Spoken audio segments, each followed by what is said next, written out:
샬롬. 오늘 함께 나누실 말씀은 스가랴 14장 16절에서 21절입니다. 제가 봉독하겠습니다. 예루살렘을 치러왔던 이방 나라들 중에 남은 자가 해마다 올라와서 그 왕 만군의 여호와께 경배하며 초막절을 지킬 것이라. 땅에 있는 족속들 중에 그 왕 만군의 여호와께 경배하러 예루살렘에 올라오지 아니하는 자들에게는 비를 내리지 아니하실 것인즉 만일 애굽 족속이 올라오지 아니할 때에는 비 내림이 있지 아니하리니 여호와께서 초막절을 지키러 올라오지 아니하는 이방 나라들의 사람을 치시는 재앙을 그에게 내리실 것이라. 애굽 사람이나 이방 나라 사람이나 초막절을 지키러 올라오지 아니하는 자가 받을 벌이 그러하니라. 그날에는 말방울에까지 여호와께 성결이라 기록될 것이라. 여호와의 전에 있는 모든 솥이 제단 앞 주발과 다름이 없을 것이니 예루살렘과 유다의 모든 솥이 만군의 여호와의 성물이 될 것인즉 제사 드린 자가 와서 이 솥을 가져다가 그것으로 고기를 삶으리라. 그날에는 만군의 여호와의 전에 가나안 사람이 다시 있지 아니하리라. 아멘. 오늘 우리가 읽은 스가랴 14장 16절에서 21절은 스가랴서의 마지막 장, 마지막 단락입니다. 그래서 우리가 전에도 살펴봤던 스가랴서 한번 잘 정리를 해서 마무리하는 시간이 되었으면 좋겠습니다. 오늘 본문을 보니까 초막절이 등장합니다. 이 초막절은 유대 3대 절기 중에 하나인데요. 바로 무교절 그리고 77절 초막절입니다. 근데 이 무교절을 바로 이어서는 유월절이 나오죠. 그리고 이 유월절은 예수 그리스도의 십자가 사건과 아주 밀접한 관련이 있습니다. 또 77절에 이어서는 오순절인데요. 이 오순절도 성령 강림 사건과 밀접한 관련이 있죠. 그렇다면 이 초막절은 무엇과 관련이 있을까요? 우리 구주이신 예수 그리스도께서 다시 오시는 것과 밀접한 관련이 있습니다. 그리고 우리가 읽은 선지서들에서 굉장히 많이 나왔던 표현, 특히 스가랴 선지서에 많이 나오는 표현이 그날이라는 표현입니다. 그리고 여호와의 날, 또 하나님의 날, 이런 표현들이 선지서에서 반복적으로 등장하는데 바로 이것이 초막절을 가리킨다고 볼 수 있습니다. 그래서 이 초막절과 관련돼서 어떤 일이 벌어지는지 한번 잘 살펴봤으면 좋겠고요. 또 두 번째로 우리가 확인해야 될 포인트들은 말방울에 여호와께 성결이라 라고 적혀 있는 것들, 그리고 모든 솥이 성전 제단의 주발과 같다, 모든 솥이 여호와의 성물이다 라는 표현들, 이런 표현들이 의미하는 것이 무엇인지 한번 살펴봤으면 좋겠습니다. 오늘 말씀 14장 16절에서 21절 말씀 잘 이해하기 위해서는 앞에서부터 이어지는 것들이 있기 때문에 우리가 14장 전체를 한번 살펴볼 필요가 있습니다. 그래서 제가 한번 1절부터 간략하게 설명해 드리도록 하겠습니다. 먼저 제가 1, 2절을 읽겠습니다. 여호와의 날이 이르리라. 그날에 내 재물이 약탈되어 네 가운데에서 나누이리라. 내가 이방 나라들을 모아 예루살렘과 싸우게 하리니 성읍이 함락되며 가옥이 약탈되며 부녀가 욕을 당하며 성읍 백성이 절반이나 사로잡혀 가려니와 남은 백성은 성읍에서 끊어지지 아니하리라. 아멘. 오늘 말씀 보니까 모든 나라가 예루살렘과 싸우려 하고 있습니다. 그런데 3절을 보면 이렇게 되어 있습니다. 그때 여호와께서 나가사 그 이방 나라들을 치시되 이 왕의 전쟁 날에 싸운 것과 같이 하시리라. 여호와께서 그 이방 나라들을 전부 다 치시죠. 그리고 어떤 일이 벌어지냐면 9절에 여호와께서 천하의 왕이 되시리니 그날에는 여호와께서 홀로 한 분이실 것이요 그의 이름이 홀로 하나이실 것이라. 그 이방 나라들을 여호와께서 치시고 여호와께서 천하의 왕이 되십니다. 그리고 어떤 일이 벌어지죠? 11절 사람이 그 가운데 살며 다시는 저주가 있지 아니하리니 예루살렘이 평안히 서리로다. 예루살렘이 이제 천하의 왕이신 여호와의 통치로 말미암아 평안히 서게 됩니다. 그리고 반대로 12절을 보면 예루살렘을 친 모든 백성들에게 재앙이 임하게 됩니다. 그리고 이 재앙으로 멸망당한 사람들을 제외한 이 남은 자들이 16절을 보면 초막절을 지키러 돌아오게 되는 거죠. 이렇게 오늘 본문으로 넘어오게 되는 것입니다. 그런데 이 초막절을 예루살렘을 치려고 했던 모든 이방 나라들이 지키러 오게 되는데 원래 초막절을 지켜야 하는 대상은 바로 이스라엘입니다. 레위기 23장 34절을 보면 이스라엘 자손에게 말하여 이르라 일곱째 달 15날은 초막절이니 여호와를 위하여 이레 동안 지킬 것이라 이렇게 말씀하고 있습니다. 그런데 이 이스라엘 백성들만 지켜야 되는 초막절이 모든 백성에게로 확대되고 있습니다. 그러니까 하나님의 언약 백성이 이전에는 이스라엘 뿐이었는데 모든 민족에게로 확장되고 있는 그림을 우리가 확인할 수 있습니다. 두 번째로 여호와께 성결이라고 쓰여진 말방울이 있는데요. 이 여호와께 성결이라는 단어 어떻게 쓰였는지 출애굽기 28장 36절에서 37절을 제가 읽어보겠습니다.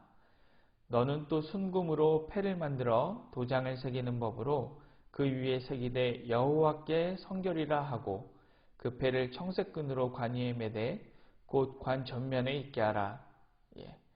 이 여호와께 성결이라는 패는 원래 제사장의 관에 이렇게 붙이도록 되어 있는 패에 쓰여진 말입니다. 그래서 이스라엘의 정체성을 가장 잘 드러내주는 그런 단어인데요.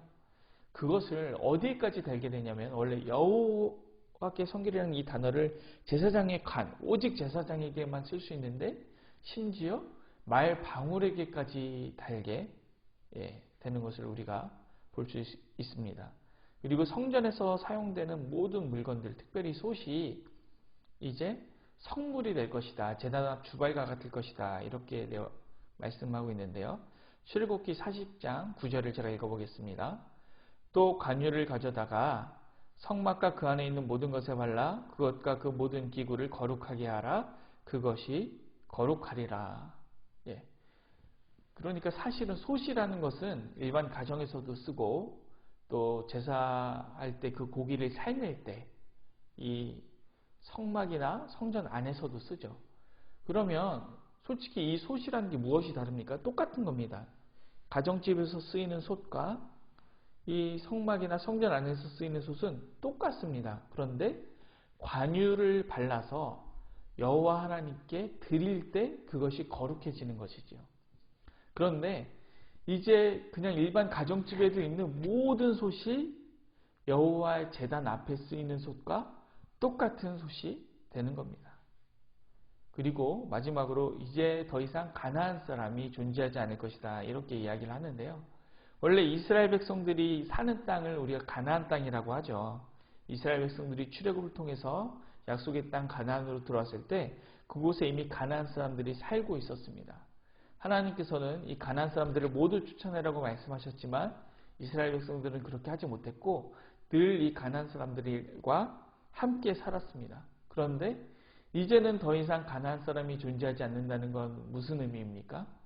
바로 정말 가나안 사람이 아니라 모두가 이 이스라엘 백성과 똑같은 하나님의 언약 백성이 되었다는 뜻이죠. 그래서 오늘 우리가 세 가지를 볼 수가 있습니다. 첫 번째로 여호와께 성결이라는 이 패가 말방울에게까지 달리고요.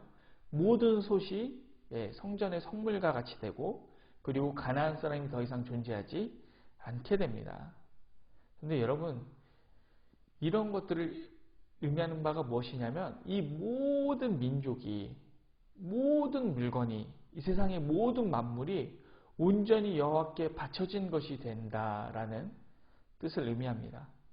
그렇다면 한번 오늘 말씀 우리에게 적용해 보겠습니다. 제사장과 일반 사람들 무슨 차이가 있을까요? 똑같은 사람이죠. 물론 레위지파라는 게 다르지만 레위지파라고 모두가 제사장이 되는 건 아닙니다. 근데 이 제사장 어떻게 하나님의 사람으로 세우냐면 관유를 부어서 거룩하게 합니다. 성물들은 어떻게 거룩하게 하냐면 바로 관유를 발라서 하나님께 드려서 거룩하게 합니다. 그렇다면 우리가 이렇게 거룩해지려면 이 마지막 날 여호와의 때 이 초막절에 모든 것이 거룩해진 것처럼 우리가 거룩해지고 우리의 삶이 거룩해지려면 어떤 일이 벌어져야 합니까? 우리에게 관유가 부어져야 되고 여호와께 드려져야 되죠. 그런 삶이 어떤 삶입니까?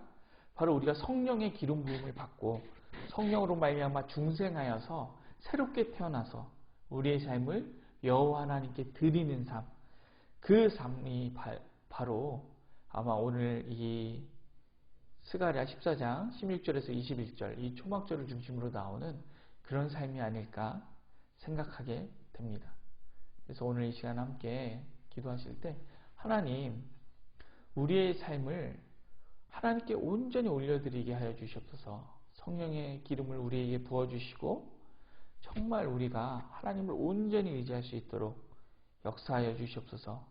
그리고 성령의 기름 부음이 그냥 단순히 나에게 뿐만이 아니라 나의 모든 존재와 모든 소유에 있어서 정말 나의 삶이 하나님 앞에 거룩한 산제물로 드려지게 하시고 하나님께 드려진 모든 것이 거룩함을 깨닫고 우리가 여호와께 성결이라는 그 6글자를 잊지 말고 여호와께 성결, 이 삶을 하나님 앞에 살아갈 수 있도록 역사하여 주시옵소서. 이렇게 기도했으면 좋겠습니다.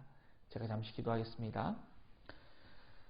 사랑의 마신 하나님, 감사합니다. 오늘 이 새벽 스가랴 말씀 우리가 묵상합니다. 아버지 하나님, 여호와의 날이 임할 때 정말 이 땅의 모든 것이 거룩하게 되고 하나님께 드려진 것이 되었습니다.